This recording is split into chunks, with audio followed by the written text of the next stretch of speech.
दोस्तों, यह कहानी है समीर की, जो एमसीए फाइनल ईयर में स्टूडेंट है। छोटे शहर से इंदौर में अपने माँ बाप के सपनों को पूरा करने के लिए आया था। समीर सीधा साधा, पढ़ने में होशियार और अपने लक्ष्य को प्राप्त करने के लिए फोकस करता था। फाइनल ईयर में कैंपस की तैयारी में समीर जान से लगा हुआ था, पर लोगों के सामने समीर कॉन्फिडेंस से बोल नहीं पाता था। समीर के भाई ने उसको सलाह दी, वह अपना डर मिटा कर कॉन्फिडेंस बिल्ड करना चाहता है तो कॉलेज की एक्टिविटी जैसे स्पोर्ट्स, डांस या नुक्कड़ नाटक में भाग ले। 25 साल पूरे होने की खुशी में कुछ ही दिनों में एक बड़ा प्रोग्राम कॉलेज में रखा गया, जो 3 दिवसीय होने वाला था, जिसमें बहुत सारी एक्टिविटी होनी थी। एक्टिविटी में भाग लेने के लिए बहुत पहले से कॉलेज में नोटिस लगा हुआ था। अपने अपने इंटरेस्ट से सबसे कॉलेज की एक्टिविटी में भाग ले लिया। Solo dance, couple dance, theatre और भी बहुत कुछ होना था। समीर को कुछ समझ नहीं आ रहा था वह किस एक्टिविटी में भाग ले। ना वह स्पोर्ट्स में अच्छा था, ना ही डांस में अच्छा था, पर कुछ तो करना था। समीर फंक्शन और जिगर पटेल सर से बोला, जहाँ भी जगह मिले मुझे रख लीजिए। सर ने बोला, सिर्फ एक ड्रामा में रोल है, पर बहुत छोटा है। समीर ने बिना सोचे समझे हाँ कर दी। सभी कलाकारों के अपने अपने किरदार पहले से ही तय हैं। समीर का ही पहला दिन था। रिहर्सल का टाइम हो गया था और लगभग सभी लोग पहुंच गए थे। हीरो हीरोइन के अलावा 30 मिनट गुजर गए थे। पूरे ऑडिटोरियम में एक ही बात गूंज रही थी कि जानवी और अमित कहाँ हैं। जानवी इस ड्रामे में लीड रोल कर रही थी और अमित लीड हीरो था। जैसे ही जानवी की एंट्री होती है, समीर जानवी को बस देखते ही रह जाता है। शायद जानवी में एक अलग ही मासूमियत समीर को दिख रही थी, एक प्यारा सा चेहरा जो समीर ने अब तक नहीं देखा था, या शायद 1-2 बार देखा हो पर कभी ध्यान नहीं था। आज पहली बार समीर ने जानवी को ध्यान से देखा।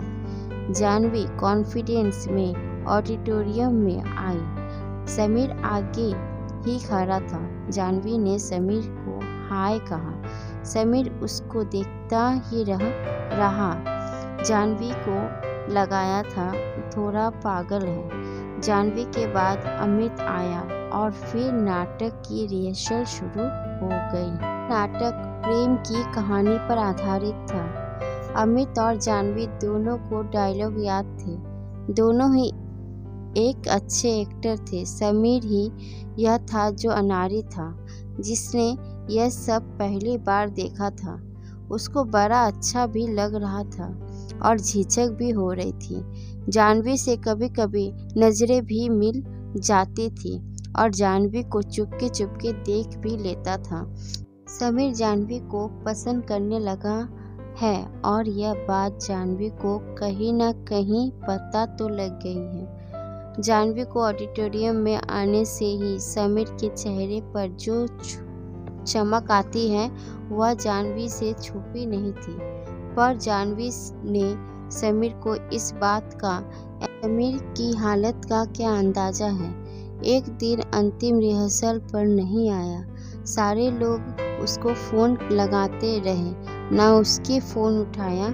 शाम को पता चलता है अमित हॉस्पिटल में उसका एक्सीडेंट हो गया और पैर फ्रैक्चर है। सभी लोगों के सामने एक नई समस्या आ चुकी थी कि अब ड्रामा में लीड रोल कौन करेगा। कोई दूसरा लड़का हामी नहीं रहा था। तभी समीर ने लीड रोल के लिए हाँ कर दी।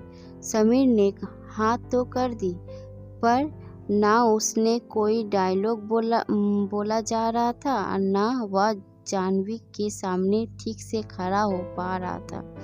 बहुत देर तक कोशिश करने के बाद जाह्नवी समीर पर बहुत तेज चिल्लाई, तुमको यह सब मजाक लगता है? तुमको कुछ अंदाजा भी है तुम क्या करना चाहते हो और क्या कर रहे हो? कम से कम तुमको 10 साल लगेंगे, तब जाकर तुम लीड रोल कर पाओगे। बिना कुछ सोचे समझे तुम आकर बस खड़े हो गए। आता है क्या? तुमको लगातार बोलती रही। समीर बस सुनता ही रहा।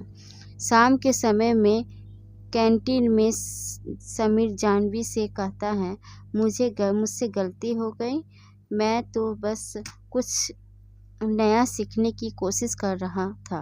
गलती होती है तभी तो हम सीख पाते हैं, पर मैं यह भूल गया था कि मेरी गलती से तुम लोग इतने दिन से कड़ी मेहनत कर रहे हो पर कितना बुरा असर पड़ेगा। मैं तो बस अपने बारे में सोच रहा था। जो भी हुआ आज के बाद नहीं होगा। और समीर चला गया। समीर कहाँ गया और कहानी में क्या हुआ?